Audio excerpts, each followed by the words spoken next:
Hare Rama, Hare Rama, Rama Rama, Hare Hare Krishna, Hare Krishna, Krishna Krishna, Hare Hare, Hare Rama, Hare Rama, Rama Rama, Hare Hare, Hare Krishna, Krishna Krishna, Hare Hare, Hare Rama, Hare Rama, Rama Rama, Hare Hare Krishna, Hare Krishna, Krishna Krishna, Hare Hare, Hare Rama, Hare Rama, Rama Rama, Hare Hare, Hare Krishna, Hare Krishna, Krishna Krishna, Hare Hare, Hare Rama, Hare Rama, Rama Rama, Hare Hare, Hare Krishna, Hare Krishna,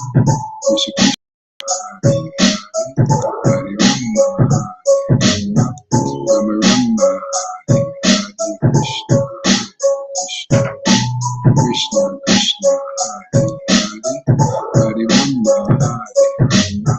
Rama Rama, Hare Hare, Krishna, Krishna, Krishna Krishna, Hare Hare, Hare Rama, Hare Rama, Rama Rama, Hare Hare, Krishna, Krishna, Krishna Krishna, Hare Hare, Hare Rama, Hare Rama, Rama Rama, Hare Hare, Hare Krishna, Krishna Krishna, Hare Hare, Hare Rama, Hare Rama, Rama Rama, Hare Hare, Hare Krishna, Krishna Krishna, Hare Hare, Hare Rama, Hare Rama, Rama Rama, Hare Hare, Hare Krishna, Krishna Krishna, Hare Hare, Hare Krishna, Krishna Krishna, Hare Hare, Rama, Hare Rama, Rama Rama, Hare Hare, Hare Krishna, Krishna Krishna, Hare Hare, Hare Rama, Hare Rama, Rama Rama, Hare Hare, Krishna, Krishna, Krishna Krishna, Hare Hare, Hare Rama, Hare Rama, Rama Rama, Hare Hare. Hey, awesome, great. Welcome, thank you for coming. Hare Krishna, Krishna Krishna, Hare Hare, Hare Rama, Hare Rama, Rama Rama, Hare Hare. Turn it up the music. Hare Krishna, Krishna Krishna, Hare Hare, Hare Rama, Rama Rama, Hare Hare, Hare Krishna, Krishna Krishna, Hare Hare, Hare Rama, Rama Rama Rama, Hare Krishna, Krishna, Krishna Krishna, Hare Hare, Hare Rama, Rama Rama, Hare Hare, Hare Krishna, Krishna, Krishna Krishna, Hare Hare, Hare Rama, Rama Rama, Hare Hare, Hare Krishna, Krishna Krishna, Hare Hare, Hare Rama, Rama Rama, Hare Hare, Hare Krishna, Krishna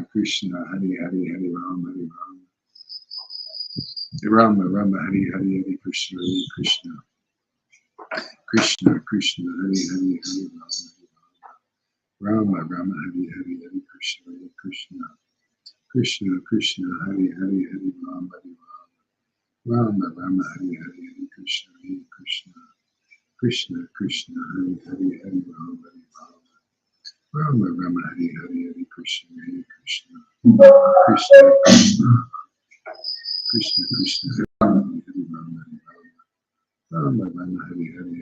Krishna Krishna, Krishna Krishna, Hare Rama, Rama Rama, Hare Hare, Hare Krishna, Krishna Krishna, Hare Hare, Hare Rama, Rama Rama, Hare Hare, Hare Krishna, Krishna Krishna, Hare Hare, Hare Rama, Rama Rama, Hare Hare, Hare Krishna, Krishna Krishna, Hare Hare, Hare Rama, Rama Rama, Hare Hare, Hare Krishna, Krishna Krishna, Hare Hare, Hare Rama, Rama Hare Hare, Hare Krishna, Krishna Krishna, Hare Hare, Hare Rama, Rama. Welcome everybody. Thank you for coming for a little afternoon japa session here, or whatever. We'll probably read something too. I think I'm almost sure going to read something, so stay tuned.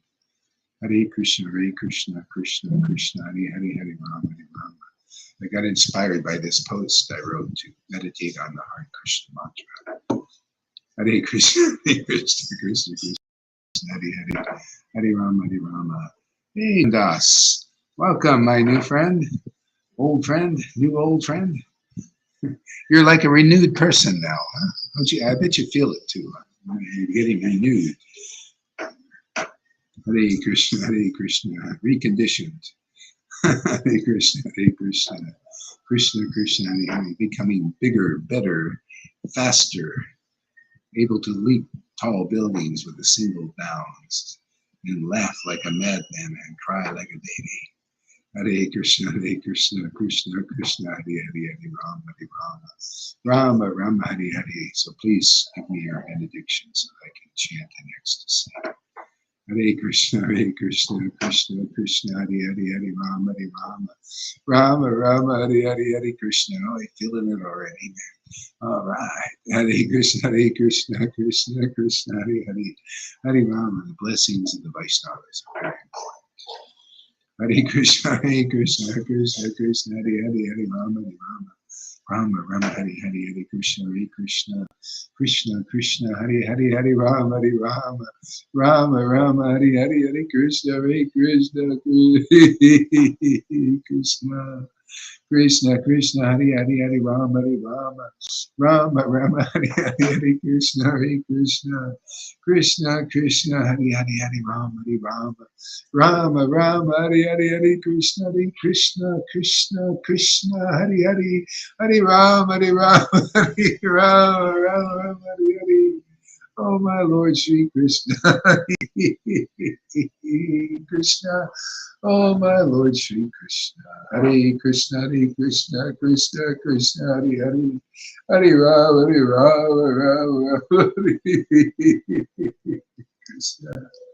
Hare Krishna, Hare Krishna, Krishna, Hare Hare, Hare Rama, Rama, Hare Hare, Hare Krishna, Krishna, Hare Hare, Hare Rama, Rama, Hare Hare, Hare Krishna, Krishna, Hare Hare, Hare Rama, Rama,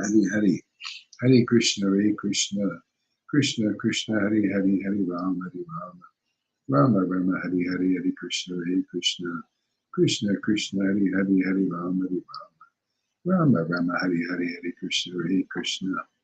Krishna, Krishna, Hare Hare, Hare Rama, Rama, Hare Hare, Hare Krishna, Krishna, Hare Hare, Hare Rama, Rama, Hare Hare, Hare Krishna, Krishna, Hare Hare, Hare Rama, Hare Hare, Hare Krishna, Krishna, Hare Hare, Hare Rama, Hare Hare. It's a little introduction to new people for new people if they come here, because I just tagged them on the what's up here. So they're blown away. Yeah. So this chanting Maha Mantra, it's called the great mantra of deliverance. Delivers you from all your fears and anxieties, problems, misconceptions, all unhappy thoughts, unhappy feelings, and you just can start to become aware of what is permanent and eternal. Get you off of this meditation on the roller coaster of the world. You know, worldly events, you see, they're always coming and going, and they're very turbulent. You know, so it's like being in a hurricane. See, this mantra like puts you in the eye of the hurricane. Everything is swirling around, and you could see it. You could see why people are all tossed about. You know, their minds are going this way and that way, and they're tossed here. Their feelings are feeling unhappy and lower. It's basically a lower vibration. It's just, it raises your vibration, and you're on a spiritual plane. Actually, you start to know what is actually spirit. Most people don't. This vibration, this chanting of the vibration, lifts your consciousness to perceive spiritual reality, which is here. You know, you just got to tune into it. You know, this helps so much. Otherwise, without this tool to tune into spiritual reality, it almost like doesn't exist for us. And we're just left with meditating on what is coming and going and the worldly events and politics, you know, the politicians, what they're talking about. I mean, and it's really, you know, if you really look at it, who actually feels good listening to that stuff? I never do. I mean, I do it anyway because to keep up on world events to some extent, because it's part of our lives. But to make if that's all you got to do all day, and most people that's all they do, or they completely oblivious to it. They're just so ignorant of the changes going on in the world. They're just saying, well, just whatever, whoever's in charge, just tell us what to do, and we'll just roll with that. And they do that in religion too. In religion, people are just rolling with whatever authority is in charge. They just do it blindly. So there's a lot of blindness in this world. Yeah. So anyway, this chanting, and we're going to do that now, and we are doing that now. And it lifts into, you have start spiritual feelings where you start to laugh and sometimes cry. It's like it's a spiritual rebirth. And just like you have a physical birth in the world, you come in crying, you come in naked. The same thing with this in this kind of association. Quickly, you could have a spiritual rebirth, and you start to cry, and that's your spiritual awakening. And then and maybe start laughing later on, laughing and crying, choking up, because you're in touch with your eternal spirit. It's a love affair, actually. You become in love with not the false idea of the self. That's not true love. And others who have false identification with love, with the true self within everybody. And they call this love of God in different terms. Love of the Christ. You become conscious of the spiritual dimension, of how we're all hooked to it. It's just amazing, actually. So let's just do it. Hare Krishna, Krishna, Krishna. If you see any laughing and crying here, it's all part of the awakening, and it's a good thing. People need to see more of this because they haven't. It's very rare, but it's becoming more common now because that's our mission here in this group, is to spread the wonder and the happiness of this kind of chanting, and what it could do for your lives. I mean, we're getting testimonies from people taking this up and coming and listening regularly here, and they're sharing from their own experience the impact this chanting is having on their lives, and it's very amazing. I like to encourage more people to come up here and share their experience of how this is impacting on them, and for the benefit of others. Hare Krishna, Krishna Krishna, Hare Ram. Whether it's today or tomorrow or sometime in the future, do it. Just come and give your testimony. That's what we're going to do. So if anybody wants to do that now, you can come on here. I put the link in the thing. Come up and give your testimony about what this chanting and what this association has done for you in your life. Give a testimony. I mean, because we have a product. This product is this chanting, and it is such a fantastic product. But people have to see, to take it up, that it's a good one. It's worth their time and energy. I mean, we're not charging for it. So, just put a little time and energy into it and reap the result. So anyway, testimony is a great way to do it. If anybody gets the courage, please do. Come up here, I'll give you some air. Hare Krishna, Krishna Krishna. Until then, I'm going to chant this mantra. If you really embrace this, it's an experience, to say the least. And I just want more, because that's how it works. Yes, very nice. There's a testimony right there. Hare Krishna, Krishna Krishna, Hare Hare, Rama, Hare Rama. Rama Rama, Hare Hare, Krishna Krishna Krishna, Hare Hare, Rama, Hare Rama. Rama Rama, Hare Hare, Krishna Krishna, Hare Hare. Hare Rama, Rama Rama, Hare Hare, Krishna Krishna, Hare. You might think or ask a question like, why this name? What's the difference between this name, Krishna, or the Hare Krishna mantra here that we're chanting, and people just talking about politics or talking about the world, or anybody else just talking about the weather? What is the difference? Well, there's a spiritual law, actually. Just like they have laws in this world, there are spiritual laws. Law of attraction, even the law of the celestial world. But that's not really the spiritual yet. That's just law of attraction within the material world. But now this is the law of attraction of the spiritual world. Yeah? This mantra is these names of these beings that actually were in spiritual consciousness, or you could say spiritual world, and they came here, and their names are they're like portals to that dimension of consciousness that they were in, that they brought here. They leave these names, and they leave what they call pastimes, and what their activities and their qualities that they manifested in the world. And those who pick it up and start to meditate on these things, start to have a higher awakening of their consciousness, their spiritual consciousness begins to awaken. And that's wonderful. It's out of this world experience. It's something that becomes so attractive and interesting that it is more interesting than what's usually offered in the mundane world. Mundane anything. Hare Krishna, Krishna Krishna, Hare Hare, Hare Rama, Rama Rama, Hare Hare, Hare Krishna, Krishna Krishna, Hare Hare. Hare Rama, Rama Rama, Hare Hare, Hare Krishna, Krishna Krishna, Hare Hare, Hare Rama, Rama Rama, Hare Hare, Hare Krishna, Krishna Krishna, Hare Hare, Hare Rama, Rama Rama, Hare Hare, Hare Krishna, Krishna.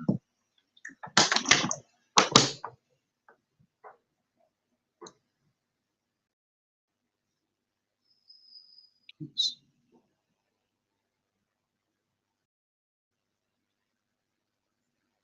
Oops. Okay, so we got somebody, Dr. Tom says, so the definition of God is there, Bhagavan. We should know who is God. I think that's probably from Prabhupada. The definition is Ashvaryasya Samagrasya. It's a Sanskrit thing. Okay. So he's full of, Vishnu, Purana says, he's full of wealth, strength, fame, beauty, knowledge, and renunciation. Full of wealth, strength, fame, beauty, knowledge, and renunciation. But still, that's a what do you call, a metaphor also. People think God is, that's still material. That's insignificant. Full, like wealth, they think material wealth. Is that really the wealth of God? Is that the wealth of a person who's realized God? No, not material wealth. Actually, the qualities of Krishna, that being that came here 5,000 years ago, who many people consider him God in India, even in the Westerners are convinced. But anyway, his wealth was not money, even though he may have been fabulously wealthy, materially. His wealth was this devotion, this love, it's called the spiritual potency. See, that is the real wealth. That's the pearl of great price that Jesus was talking about, and people forgotten. They don't, understand that very well. It's just a parable to them still.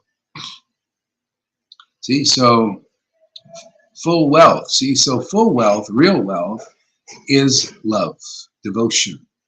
Devotion to a spiritual object. That's why this name is so amazing, because this is a spiritual object. This is chanting. See, this name, chanting the vibration of this name, the sound vibration, when one develops this love of the name is actually, anybody who chants this name and gets the result of it, gets this devotion, this love, this true love, and realizes because of this spiritual love, which is different than the mundane love, this world, realizes that this is the treasure. It's a relationship. See, a relationship of our soul with this name, which represents actually the supreme source, called by many different names and many different incarnations. But this connection and communion, again, is the real wealth. It's like this wealth of the world. It's just for people in worldly mind to think like that. Just like people say, in church, come to Holy Communion and you get a dry wafer and some grape juice. That's a shadow of the truth. This wealth of the world is a shadow of real wealth. See? Now, the definition of wealth in the world, even, you can, when you realize this personally, you start to see how everything is related and glorifying the truth. For example, the definition of wealth that I've been learning here, it's a store of value. It's a store of knowledge, actually. See, a store of wealth of knowledge. See? So that's one of the qualities of Bhagavan or God is, and those store of wealth. We have to switch to the phone thing now, I think. There's a problem with the internet. You know, it starts to get bad. I'll put this as a picture.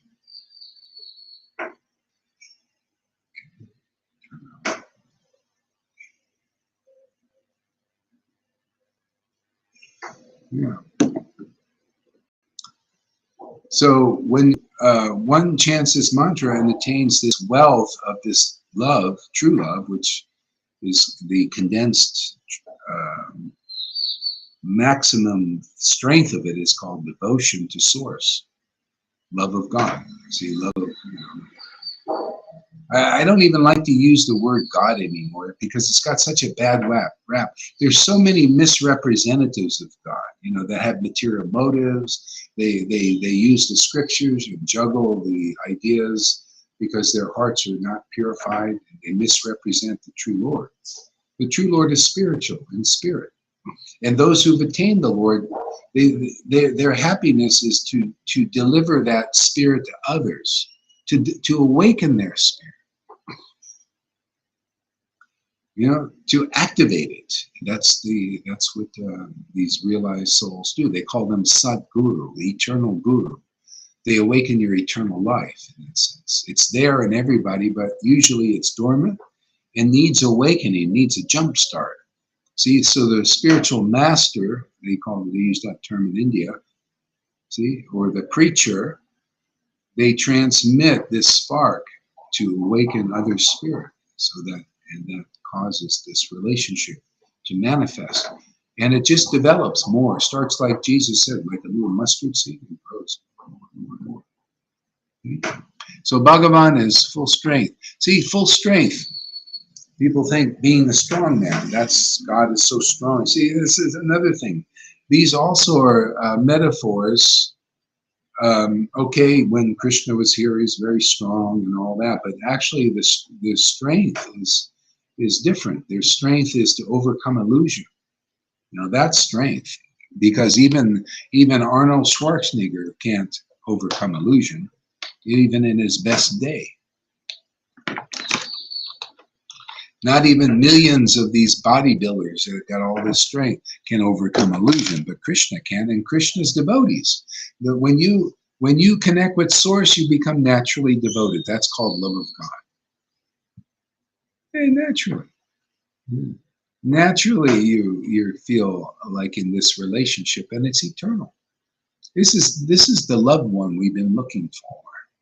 This is true love we've been looking for. It's the fairy tale that never ends. So those who have attained this are very fortunate, and they like to make others fortunate too, and by their association they do. So most people don't know this. They need to be enrolled. How fantastic it is to have a relationship with this God, which people don't know, big mystery. He's spirit, very subtle of the subtlest, but can be perceived. We have the equipment in these bodies. They call it like a chakra system and all of that stuff. They can pick up the spiritual vibrations. They can be awakened. See, and so that's what we do. That's our mission here. Is to awaken the spiritual consciousness of people so they can really relish the happiness of communion. You don't have to wait to go to church and to have certain, like I couldn't even get communion because I didn't pass the test. You got to pass, before, maybe they do it differently now, but before, you got to pass catechisms and all this stuff. You have to recite, memorize things. But anyway, whether you do get it or not. This is the real communion, is to commune with that source people call God, you know, to have this true love awakened. See, all beauty also. Fame too. See, fame, God is famous, but a lot of people don't recognize. It's like, you know, when Jesus was here. He was infamous in many ways. A lot of people, you know, they believed for a while, then they turned against him. In fact, practically everybody did. Okay? But he was a famous person. Eventually it came to light that this person was a real representative of the Lord and could cause the awakening of spiritual experience in others. So that's fame. See, so the Lord is like that. And his devotees who realize his subtle form, transcendental form, realize this devotion. They're just naturally famous too. Just naturally, even though most of the world may or may not recognize them. It's like Prabhupada. A.C. Bhaktivedanta Prabhupada was an Indian spiritual master who came to America in 1965. In India, he was not famous. Before 1965, and even when he came here, he was not famous. Just an Indian dude, you know, sannyasi. Okay? But gradually, as he began to share his consciousness and help people attain some level of spiritual consciousness, he became very famous. Even now, even though he passed away, he's still famous. His books are famous. His preaching is famous. You know, people may or may not understand him very well. Usually they don't, I don't believe. But, you know, he's famous. And in a sense, he came to me in a lucid dream in 1996. And so I just want to make him more famous. More famous in the sense that people can understand the words, the power of the words, the vibrations of those who have realized the truth, the eternal truth. Very powerful. So the fame of the devotee is actually spiritual, the ability to awaken spiritual consciousness. The reason Jesus is famous is because of his ability to awaken the Holy Spirit, which gives us access to spiritual consciousness. Yeah. At first, he was infamous when everybody turned against him because people couldn't recognize spirit, its value. Okay. But by and by, people recognize, just like here, the devotees here, even my students and disciples, they're attaining fame, even right now amongst those who've been coming and listening. But when this love of God begins to fructify, this relationship, your spiritual body awakens, naturally the fame that the Lord has, the devotees also have. Not that they're looking for it.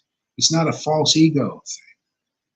It just is. It's just people start to, that have some awakened spiritual consciousness, or you know, kind of directed by the Lord within, will take advantage of their association because they feel they're advancing in spiritual life. See, so they become famous in the eyes of those persons, and that's not bad. See, that's a great way to attain fame. The problem with fame in the world, before you realize what real fame is, this is all temporary fame. You know, all the fame that Michael Jackson has and all these stars have is all temporary due to their body. If they were, and see, now there is reincarnation. I'll just assume most of the audience has some faith in that there's some belief in that. Okay, let's just assume that there is. These actors, say like Will Smith, he's in the line. He slapped somebody, so now he's the talk. Oh, let's talk about Will Smith. He slapped so and so, and I agree. But we got all these things going. Like that slap is going to last, you know. After people forget about it, by the next month there'll be other news, and that'll just, it's all just, everything is changing. In the moment, there's this really, oh yeah, this is happening, oh, Putin's doing this, there's a war and everything, and after a month or two, it's all gone. Unless it escalates into some nuclear war or something. But, say if it doesn't, then there's another issue, then there's another issue, and everybody's into it, and it all passes by. That's the world. See? So that's the fame of the world. A person's famous. Say like, let's take Will Smith because he's in the limelight, right? Okay, Will Smith. Okay, he's famous now. He slapped some guy. He's very controversial. Hey, he should have slapped him. He shouldn't have slapped him. I'm outraged, and all these people making a big deal, but they're only interested in their own fame too. Look at me. I'm up here. Putting my 2 cents in. Aren't I really important? So all this stuff that people, self-importance of the false ego. This is going on. Okay? So that's fame for the day. But say Will Smith, who's famous, or anybody, Trump, all that, when they die, or if they got a face change in this life, all of a sudden they're just an ordinary person because nobody knows that temporary face. That's how permanent this fame is in this world. If your face changes or you change the body, you come the next time, you might be completely ignored because who are you? We don't know you. But I was Trump in the last life. Oh yeah, who was Trump? Well, who cares? That's the fame of the world. See? But the fame of spirit, the fame of God and God's devotees, say Krishna and Krishna's devotees, Christ and Christ's devotees, those who actually have love for God, it lasts. It's lasting. The scriptures, St. Paul, St. John, St. Peter, they're still remembered because they were real devotees. People read those scriptures. If you have some devotional spirit, you will feel uplifted by them, those persons, because they have actual experience, even in the book.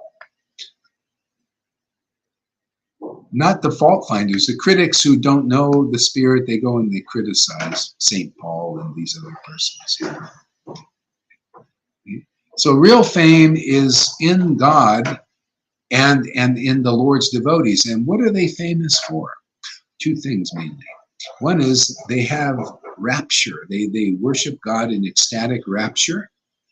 Just like if you see the saints and they're in prayer and everything, you see halos coming and they're in bliss and ecstasy and rapture in their communion.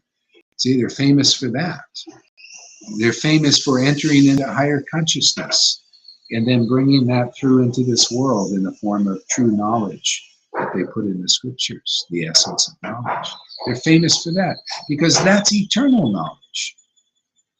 See? So say like Elon Musk, he's famous now, all he needs to change.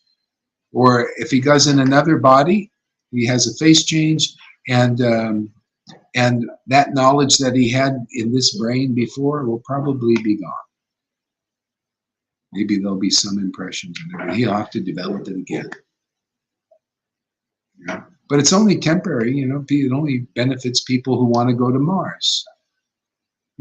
There's actually, if you're in real knowledge, you don't need to go to Mars. You can go to the spiritual world every day, and that's more fulfilling. If I went to Mars, say or anybody, you get in that spaceship, and say you could actually do that. You go to Mars, what are you going to see? Probably a hot planet, with very little air, if any. And you got to wear probably a big suit to go down there. I mean, how much fun is that? How much of a experience is that he's just going to another material place and not as good as the earth? I mean, look, you got oceans and rivers, and beautiful mountains, and you want to go to Mars. Some desolate, looking like desert as far as I could see.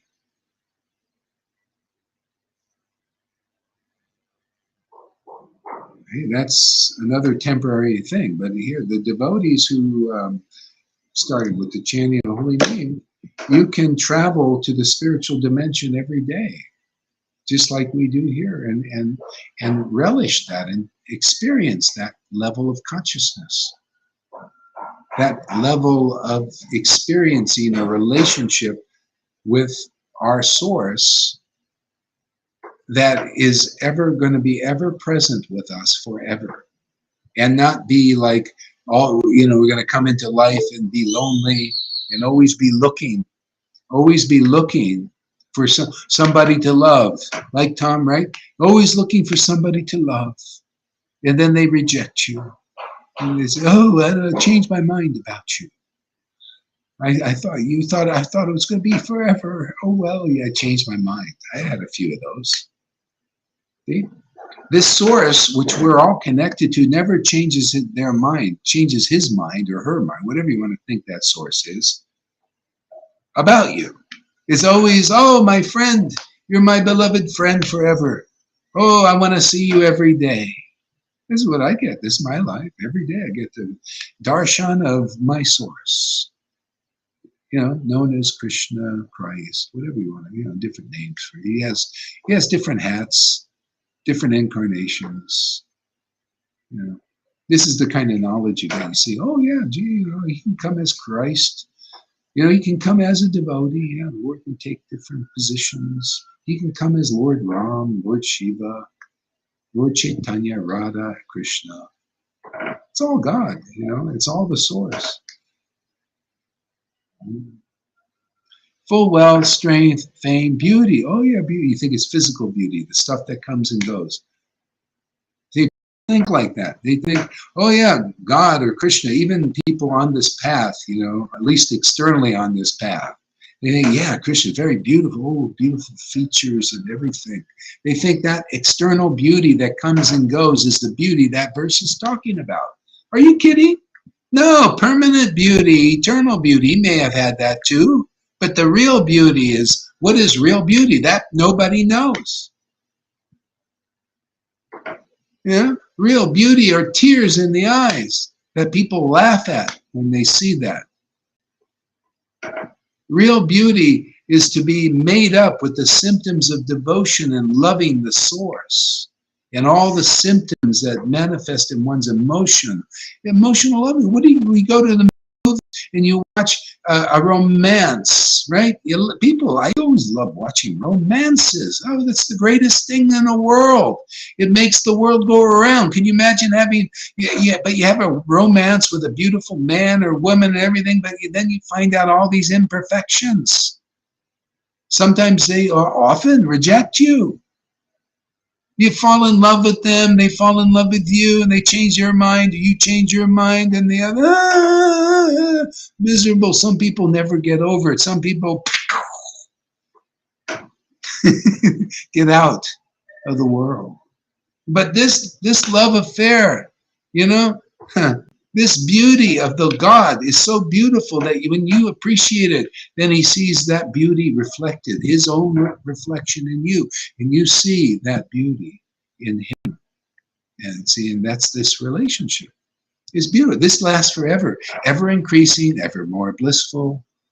Oh, it's so wonderful to dance with God, to sing to the Lord from your heart, Hey, the love affair that never ends. This is what the movies are promising but never deliver. Yeah.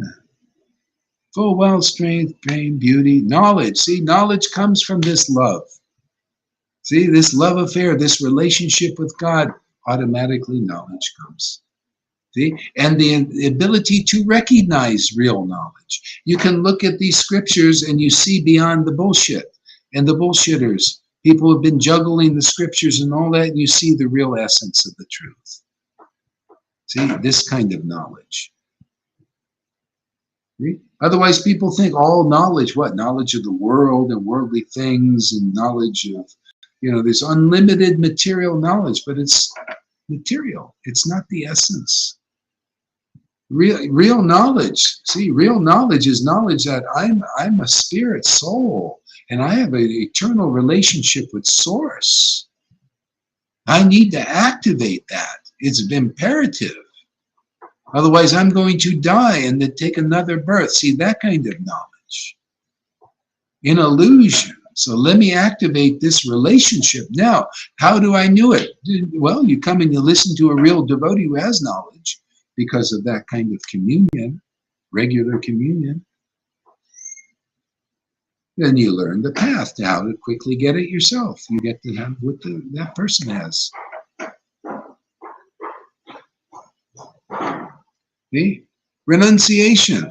Yeah, renunciation means you see the world for what it is, an empty place. Of course, you know, you might have a situation where you have to enjoy the world to some extent. But so what? You know what is real and eternal. Yeah, and then you just do what you got to do to survive in the world, whatever that is. Often the Lord helps you, helps his devotees who have realized him, and then people, you just are helped by the world and people in the world because they see, oh, this person's really doing a great service for awakening my spirit, giving me some spiritual solidarity in this world. Oh, let me help this person. Let me invite this person to my house. See, that's the idea. Live by the preaching of the gospel. If you're empowered by the word of God, then you can do that. I mean, I do.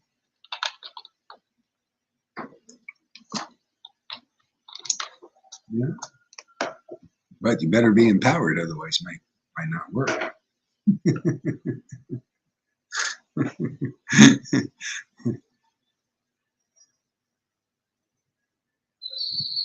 There are 6 opulences of the Supreme Personality of God. Yeah, these, yeah. Yeah, and so I explained the spiritual side of them. And if you see, this is what you get when you hear knowledge from a person who's realized the source. You get this very deep, specific, essential truth about everything. You just cut right to the chase, and you take out all the fluff, all the beating around the bush. And then what Jesus, he said just these simple phrases, right? One little sentence. It's always like that. Krishna also in the scriptures, all the devotees in their writings, they say very concise things, but very powerful, very deep. Krishna Das Kaviraj in this Caitanya Devotees Meetup I'm reading here said, conciseness is true eloquence. All his verses are just very concise. And if you have devotion in your heart awakened and this relationship with Source, Spirit, you look at that and you can understand what he's talking about. Otherwise not. And if you can't, that means your spirit needs to be awakened. And that's what we teach here. Oh, okay, well, come here, come into this association. We're here to awaken people's spirit. Their spirit. That's who you really are. You're a servant of the Source. See, and you come around, and we'll teach you how to become a servant of the spiritual Source, not the material potencies in the world. You don't have to become a servant of Karl Schwab or George Soros. You can become a servant of the servants of the Transcendental Lord, which is the best of all. Because, otherwise, this is what I wrote in one of my statuses. People have a choice now. This other, when you realize God, when you realize Source, I don't know, as I say, I don't like to use the word God, it's got a bad rap. People think, oh, that's religious. I'm far from religious, man. I actually poo-poo religion. I'm into truth, essence of truth. See, so when you realize the Source, realize Spirit, then you see how the world is a reflection of that. You see, oh yeah, look at this. George Orwell, Big Brother. See, he was kind of like a visionary of seeing what's going to happen in the future. And George Orwell, wrote this book, 1984. See, about Big Brother. It was the big government took over and controlling everybody and everything. Groupthink, stuff like that, where even people's thoughts were controlled. See, not only their bodies, but their thoughts, controlled by kind of like the Borg, in that Star Trek movie. Kind of a Borg-y type existence. Matter of fact, they're promoting that now. They're promoting get into the hive consciousness. This is out. They're putting that thought. Come on, get into the hive consciousness. You'll be blissful.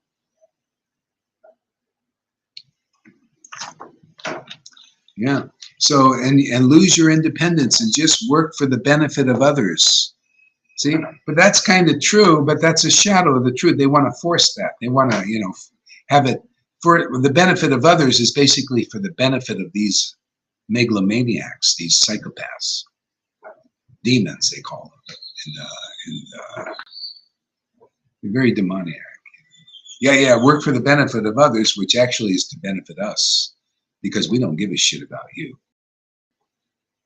That's big, material big brother.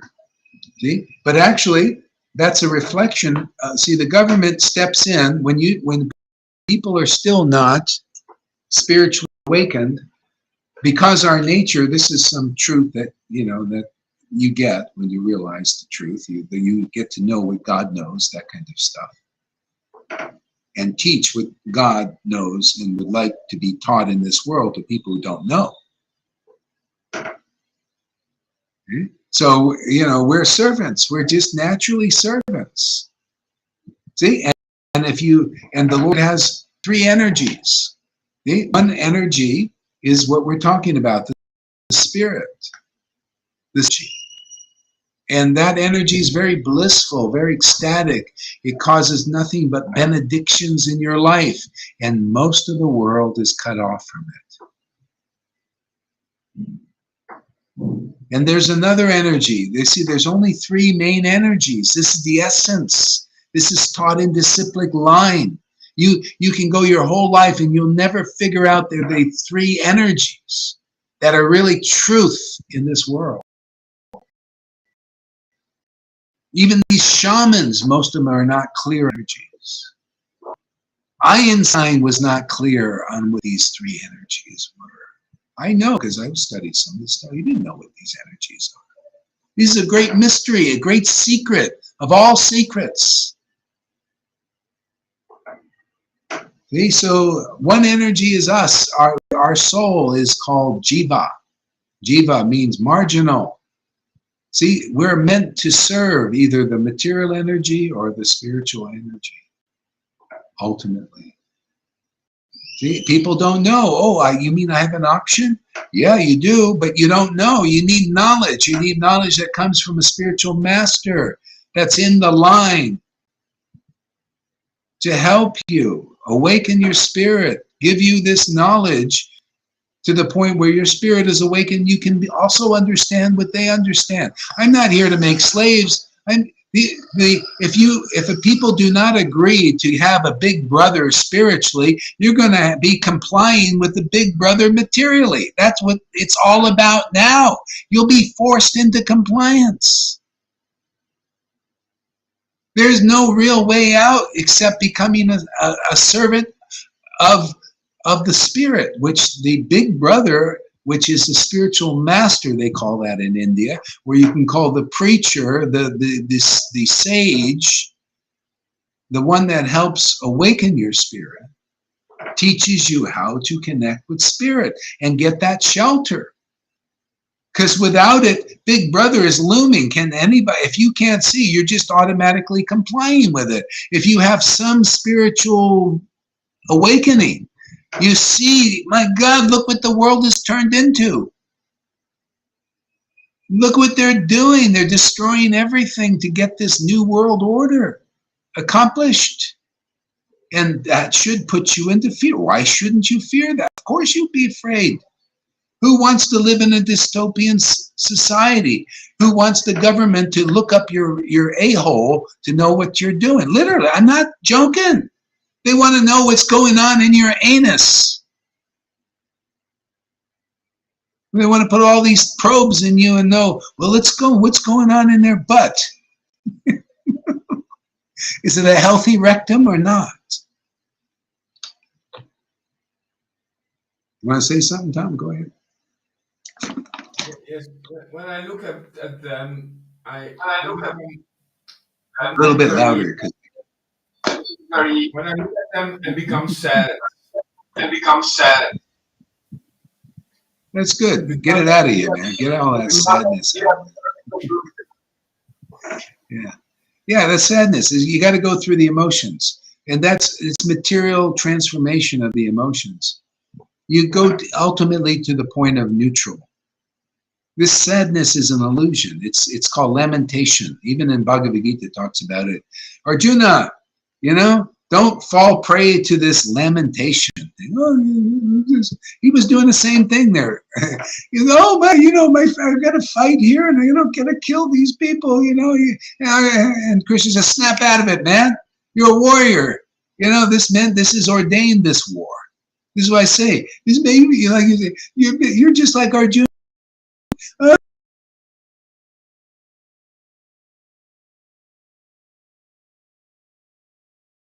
Boon for us, because now we can help people find the escape route. They were never looking before. They were too comfortable in the world. Hey, everybody to the kingdom of God now, and this is the time. Or anybody who wants to go. It's like this. It really is, So anyway, you get this knowledge. Anybody, new people listening to this, have you ever heard there are three energies in life? Have you never heard who you really are? What is your position? Have you ever heard that there's a spiritual energy and a material energy, and that you can learn the difference? And then, of course, gravitate to what is more beneficial, which is spirit. That's what Jesus was talking about when he said, my words are spirit. The words of a real guru is realize the source, or God, or Krishna, are spirit, because that's the nature of the word. The word is spirit when it's about spirit, when it conveys the spiritual truth to others. See, that's the knowledge. That kind of knowledge. The Lord is all knowledge, and his devotees who have realized him have the access to that knowledge, and that's what they share with the world to liberate the world.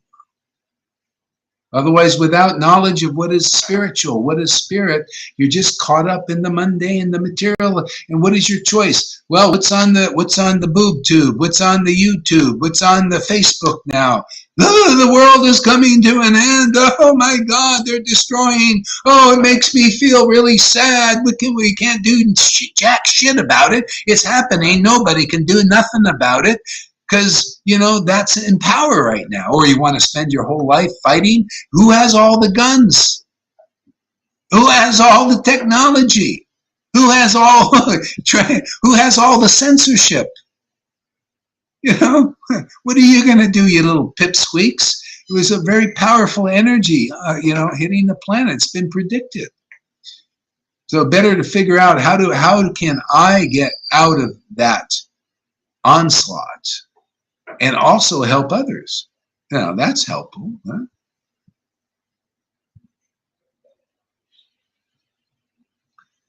So, yeah, go ahead. Yeah, they are helpless until they are empowered.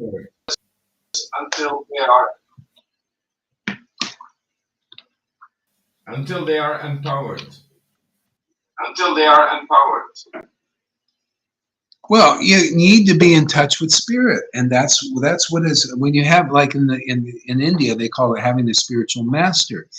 What does it mean? Just what it says: spiritual master, person who's mastered spirit.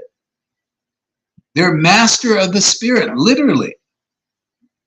They call spirit, and spirit comes. That's master. This is one of the qualities of God, that you can't control God. Only a devotee can. The devotee calls the Lord comes running. That's a spiritual master. You got that? Anybody out there? Anybody in religions? Most have not mastered the spirit.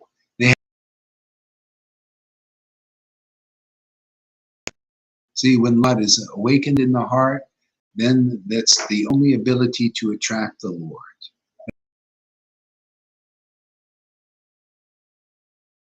Yeah, not by physical force.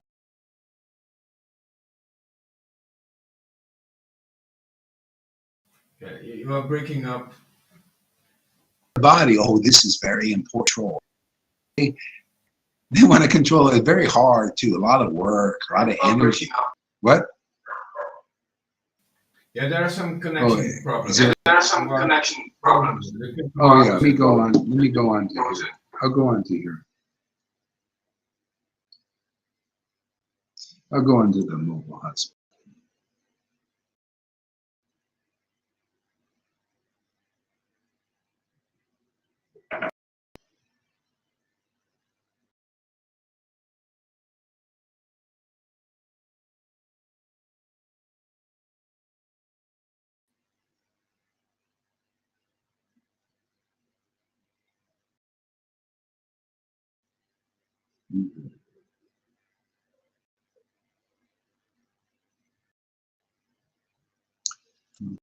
Okay. Let's see.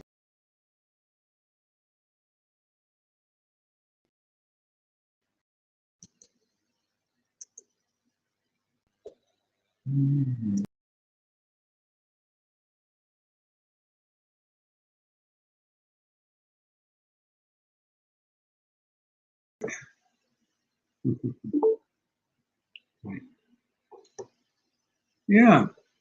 So yeah. So this is a great discussion, an important one. Is to know spirit, and this chanting gets you in touch with the spirit and awakens the spirit, especially when you do it in a society of awakened persons. Okay, so that's that's our modus operandi. Can you hear me, Tom? Still?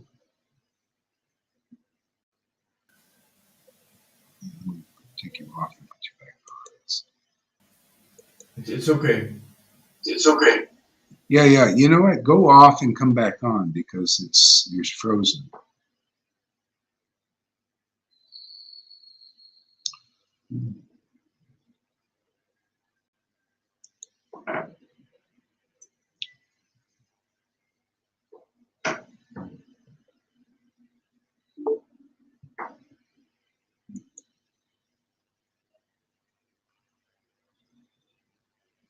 All right, let's see. We got some comments here. I will do that once I'm around for a while. Let's see, what do we got here? Let me read some comments. Okay.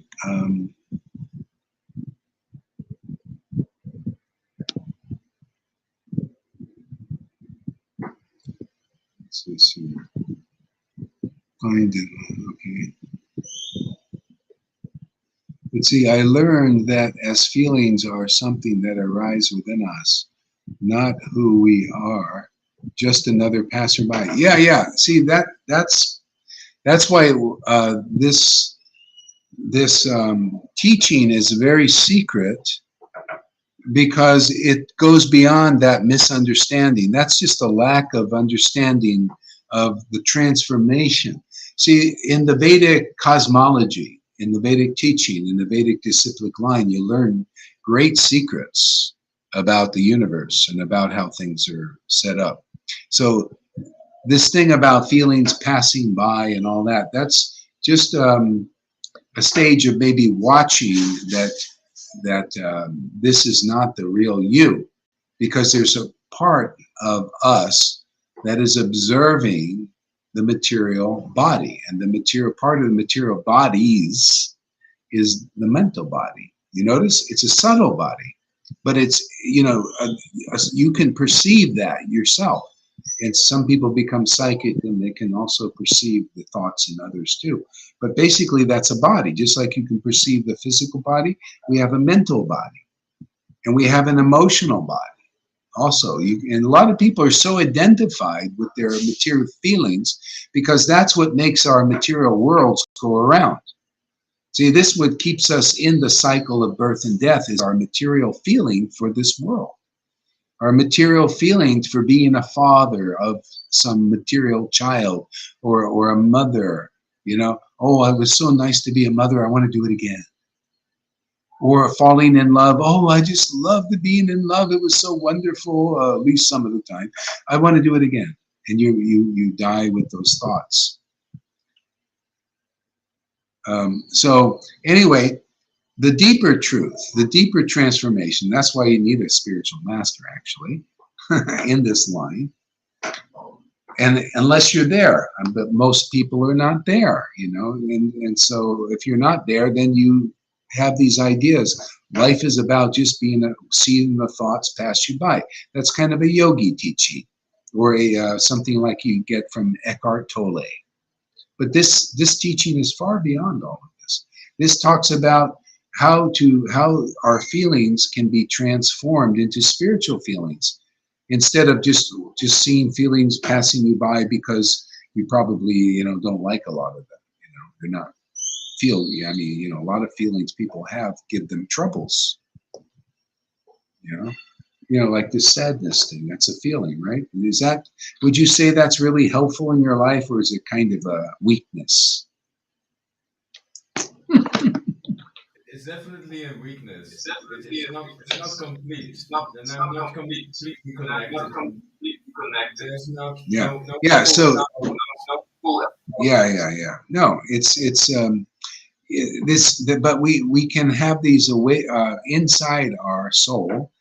Is spiritual feelings can be awakened, and that's what we do here. And those are blissful, and they give you attraction to what is eternal. Remember I told you spiritual energy. See, the spiritual feeling, that's what they call that in our Vedic line, Bhakti Lata Bij. It's the seed of this attraction to what is of the spirit. And that spirit grows, and then you become more and more ecstatic, like some of these devotees, and you start to have these feelings. And these you never want them to pass you by. You want to be immersed in them.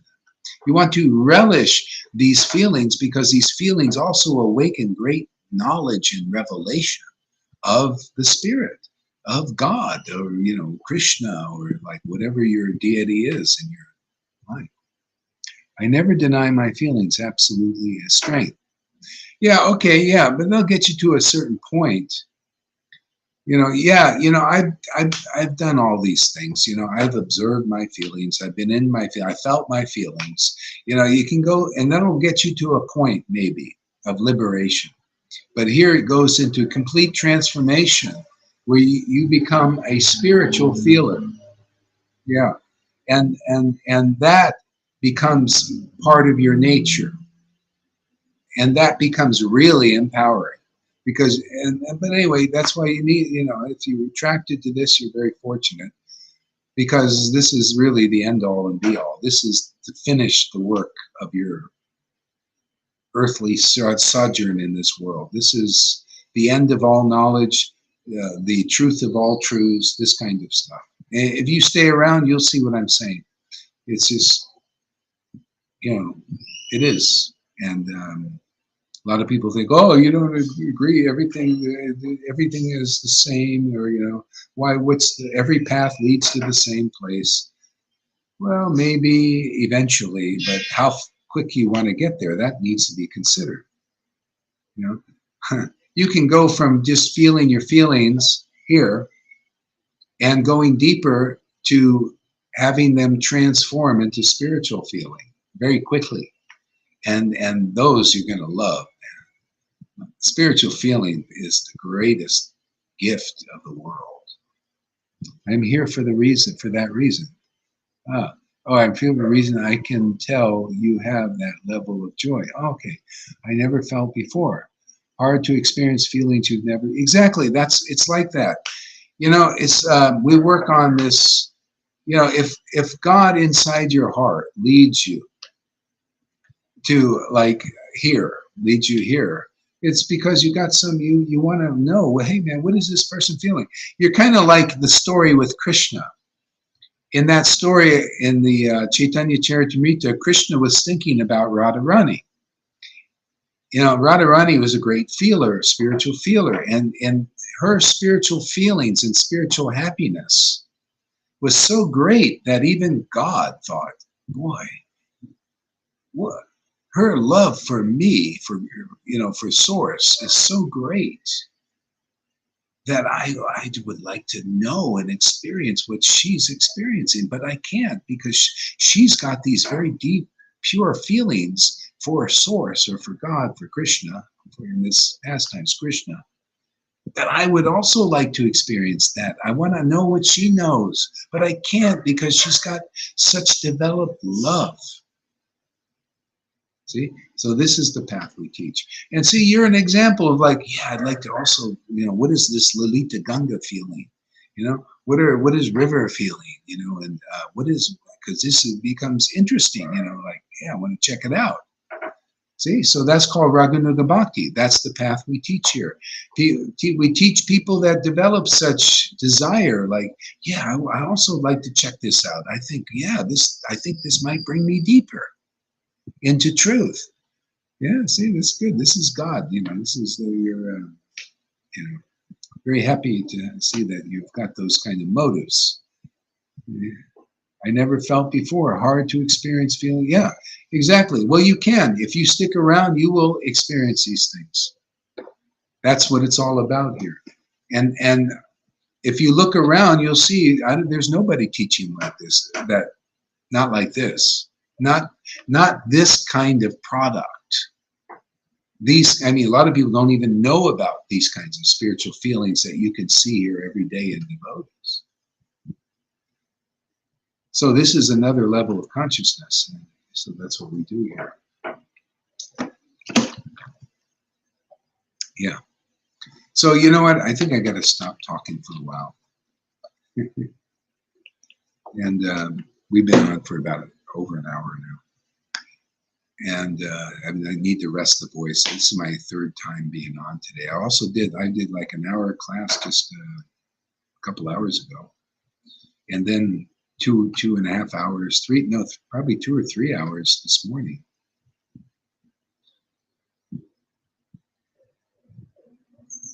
Yeah, you see, that's it, man. That's the that's the yeah. So that's the zone. So welcome there, Conan. It's awesome. Yeah, thanks, Janaki, and everybody else who's here. Conan and Amy, and who else? We got Madhusudan, Bhakta Tom. Yeah. Janardan, welcome. Yeah, I'm on a little bit of a fruit fast, so I'm also a little bit weak and a little bit stronger. It's kind of nice space. Okay, Hare Krishna, everybody.